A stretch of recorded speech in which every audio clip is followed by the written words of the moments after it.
Tondo, Manila sa Plaza de Moriones. Kung makanto ka mo ito, akong ikaywa ka monumento daon sa Tondo, Manila kung sa ito siya nagustan ng anay na negosyo.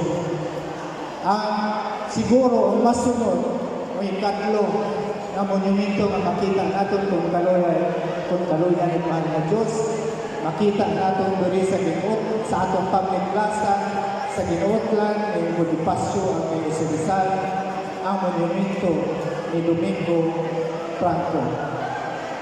Mga hinigugma ko, amo siya matagyoon nga istorya kung matigayon nga mabutang nato ng mga nga monumento duli, magasilbi dyan, mga inspirasyon ka nato tanan nga mga mungsaw ng labingit sa mga uli, tubo nga handang kabuhanan.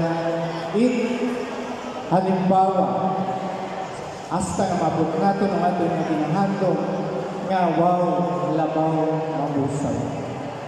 Madamo din, nasalamat.